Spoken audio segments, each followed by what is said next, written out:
We've looked at the causes of low testosterone. How can we bring that testosterone back up? Again, low testosterone is a growing concern with males out there today in North America. So the first thing you want to do, as we talked about before, is get rid of the causes.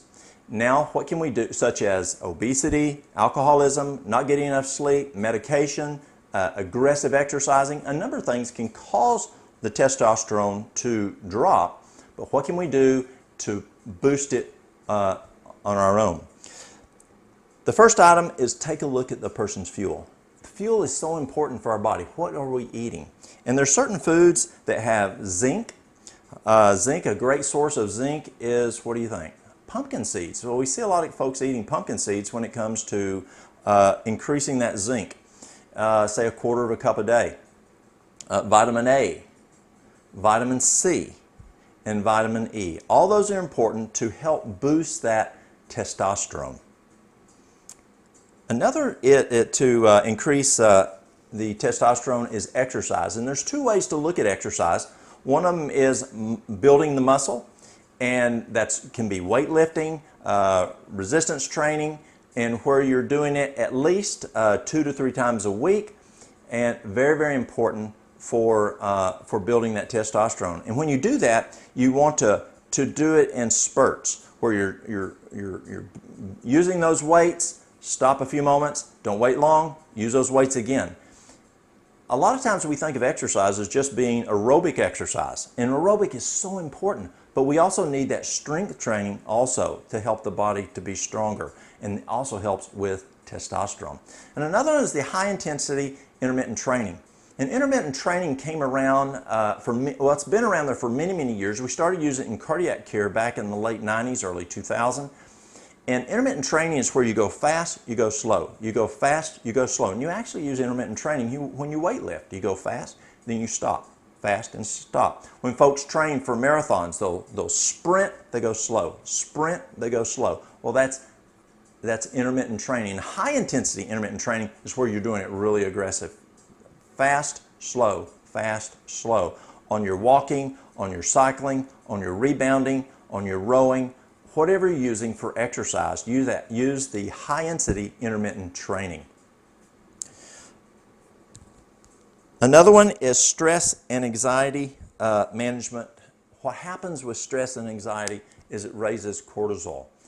And as you look at diseases out there, you find that stress and anxiety can be an underlying cause for many health problems. And again, going back to that so important need to trust in God. So are you having stress? Are you having anxiety, a lot of anxiety? Well, that's not helping your testosterone. So you need to look at ways that you can manage. No, you can't get rid of stress, but you can manage that stress. You can manage that anxiety. I was talking to a friend of mine, a neurologist, recently, and I asked him, I said, Arvo, are you seeing more anxiety out there today? And he says, absolutely, we're seeing more anxiety today. And so as we're seeing that stress going up, as we're seeing that anxiety going up, as we're seeing the testosterone going, you've got to look at how to get to that root cause. Another one is adequate sleep, and you don't want too much sleep. So when we looked at before causes of sleep, we looked at interrupted sleep, we looked at not enough sleep, but also did you know that if you get too much sleep, it can affect your testosterone level? In the Breezeville-Belloc study in Alameda, California, they looked at 6,900 people over a 15-year period, and they found that one of the causes you die quicker is getting too much sleep. And actually they found if you sleep more than 9 hours a day, you actually die quicker. Well, it also affects your testosterone. So 3 big things on sleep. Make sure you're getting to bed at the right time, those hours before midnight, or twice the hours after midnight. So make sure you're getting to bed on the right time. Make sure that you're getting the right volume of sleep. Those 8 hours we're now finding is optimum for an adult. 7 hours is the least amount, but don't go over 9 hours. Make sure it's not interrupted, whether it's sleep apnea, whether it's getting up to go to the bathroom, waking up because of stress, the room's too hot, whatever. Actually, did you know they're now learning that when it's one of the things that causes us to wake up is heat? And so they're making these beds that actually stay cool longer to help us sleep longer, and then it warms up at the time we're supposed to wake up. So make sure that room's nice and cool, and that can help you sleep longer because warmth helps wake you up.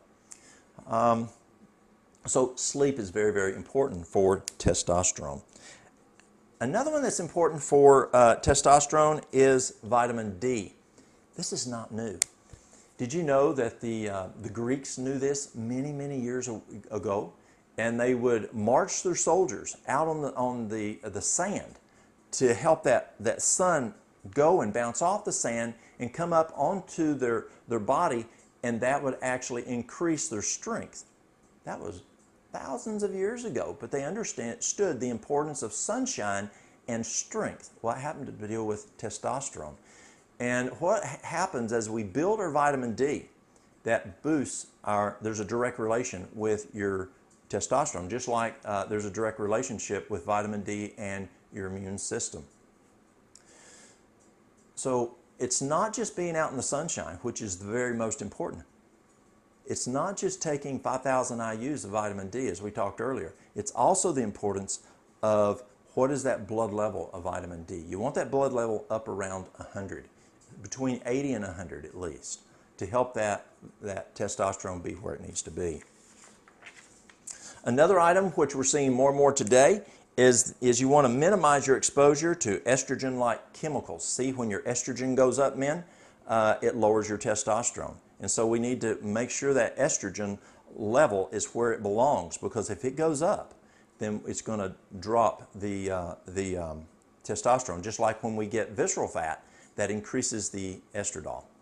So what do we want? We're looking for estrogen-like chemicals like BPA, parabens, and also other chemicals found in different types of plastic. So educate yourself on the chemicals and estradiols to help to keep the testosterone up and the estrogen at the right level. The last item that I look at is, after we've looked at lifestyle that we can address it with, again, getting that sleep, not using the alcohol, getting that exercise, ideal body weight, then I look at, is there herbs that we can do to increase testosterone? And there is. But I don't want to manage it like we did when I worked in regular health care for 20 years. We would give a drug to manage or mask a health problem. I don't want to do that today. So I want to get to the root cause and address the issue. A lady came in yesterday, and she was looking for something, and she was wanting to buy something, and I said, but how much water do you drink? And she said, maybe 1 glass a day. And I said, well, water, dehydration also causes your problem here. So what if you went home, bring your water level up, body weight divided by 2, and see if that takes care of the problem. And if it doesn't, come back and see if you need to use this. But let's go back and look at just lifestyle right now. Fix it, go to the root cause, and it may take care of the problem. And that's the best way to take a look at health problems. So when that rest, that ideal body weight, not using the alcohol, those items that we talked about, we're doing all that, then we take a look at these areas here. You can look at ashwagandha. You can look at horny goat weed. You can look at ginger. All of these guys will increase testosterone. There's other items out there also, but my favorite is sarsaparilla. I had a guy just come in this week, and he said, I need another bottle of that sarsaparilla. And he just started last week. He says, I have so much energy. He says, I can't believe it. So what we do is we use the sarsaparilla, and we start out with 1 bottle. That's 1 ounce. And we start out with 2 mLs, or 2 dropperfuls, 3 times a day. And that's going to last, a 1 ounce bottle will last 5 days. But that kind of just supercharges the body with sarsaparilla. And then if the funding is not there, it's not a problem. Just go to 2 mLs, 2 milliliters, 2 dropperfuls a day after that, and this bottle will last for 15 days. And he was only on day 3, and he was coming in for another bottle. In just 3 days, he just had so much more energy. I have ladies that come in, and their husbands will come in and they'll pick this up because they just don't have a lot of energy. and their testosterone goes up, their energy level comes up, they're able to work better at work, they're able to work better at home, and then they run out. Well, they decide, maybe I just won't go spend the money on that. The wives come back. The wives come back and they say, Walt, I need that bottle of sarsaparilla for my husband. He's kind of slowing down around the house. We need to pick him back up.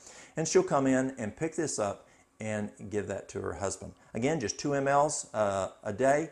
That's excellent to just maintain that. A good friend of mine, he's a physician, and he called me several years ago and he said, Walt, I'm having a lot of men come in with low T. Young men, older men, what's the best thing you found? And I said, it's sarsaparilla. And he says, okay, send me some. So I sent him some, and he started having his patients using the sarsaparilla, as we just talked about. And as they would come back in, he would test their testosterone and test it. And he called me back and said, well, that stuff works. Their T is coming back up, and a whole lot better than using testosterone shots or creams or whatever. So I encourage you.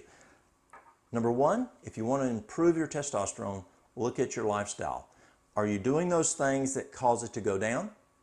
Well, let's go and not do those and do the things that will bring it back up through lifestyle. If that doesn't work, take a look at some herbs that God has given us. Just like we have food here for nutrition, God has given us nutrition here. And one more thing on men's hormones or ladies' hormones, nutrition is significant. That fuel, that whole food, plant-based diet with variety is so important for keeping that testosterone up.